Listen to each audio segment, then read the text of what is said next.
In this video, we'll learn about the Clean Diesel Truck's pollution control equipment and how to maintain them to keep your truck running at its best.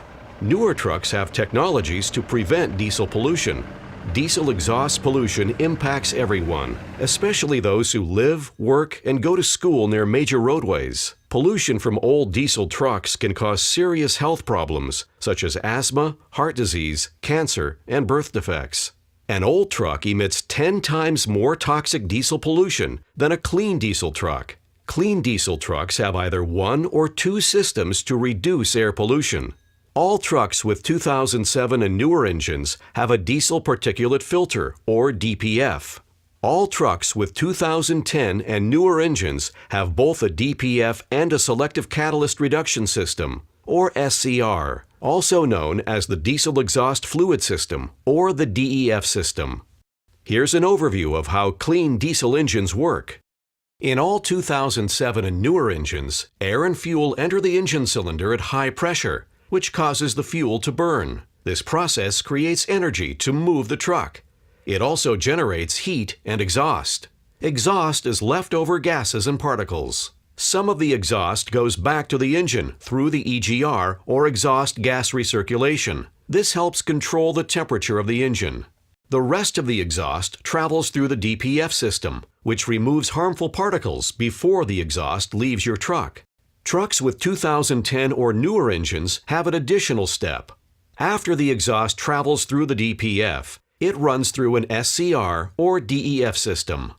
The DEF system changes the chemical structure of the exhaust, so it's even cleaner when it leaves your truck. Let's back up and take a closer look at the DPF system. Its purpose is to remove soot and ash from the exhaust so that it does not pollute the air. Soot is leftover particles that did not burn in the engine cylinder. When soot is burned or broken down, it leaves behind ash. DPFs have two major components. The first major component is the diesel oxidation catalyst, also called the DOC. Exhaust from the main engine flows through the DOC, which burns or breaks down the soot and increases the temperature of the exhaust. The second major component is the diesel particulate filter, called the DPF. The DPF continues to break down soot, and it also traps ash particles which can't be burned or broken down. This picture shows the design of DPFs in Cummins engines. Another DPF design for 2010 and newer engines is the Detroit Diesel One Box on Freightliner trucks. In this design, the exhaust still goes through the DOC and DPF. However, the One Box design has two DOCs and two DPFs side by side. In this design, the DOCs are welded to the box, so if the DOCs get damaged, the entire One Box system must be replaced. This is what the material inside a DOC looks like. It's coated with chemicals that help break down soot and increase the temperature of the exhaust as it goes to the DPF. The DOC is a flow-through device, which means it does not trap pollutants. This is what the material inside a DPF looks like. The DPF continues to break down soot. It also captures small ash particles from the exhaust as the exhaust moves through the DPF cell walls.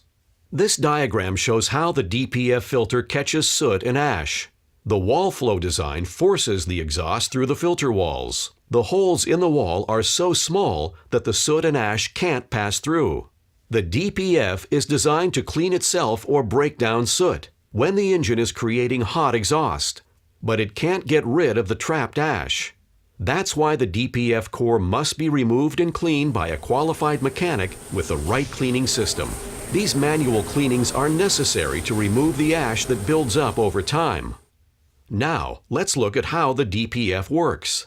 As the exhaust enters the DPF, the DOC increases the temperature and helps break down soot. The hot temperature makes pollutants called nitrogen oxides, or NOx. The NOx pollutants are removed later when the exhaust travels through the SCR or DEF system. Anything that cannot be burned or broken down is trapped in the wall filter of the DPF. There are three major maintenance concerns for DPFs: fluid leaks, exhaust leaks, and delayed DPF cleanings. Let's look at each. Fluid leaks from your oil system, the turbocharger, or the coolant system should be fixed immediately. They can clog the DPF, or in some cases, change the exhaust temperature so that it causes the DPF to melt. Check your fluid levels daily. If your truck is using fluids faster than it should, look for and repair leaks immediately. Do not top off your liquids. It will only hide the problem for a short time before it becomes an even more expensive repair. Exhaust leaks, even small ones, allow heat to escape. This lowers your exhaust temperature and prevents the DPF from working properly. A dirty or damaged DPF can cost up to $4,500.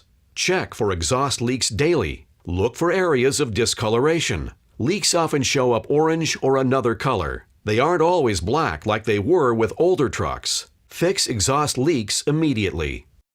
Your DPF needs to be cleaned from time to time.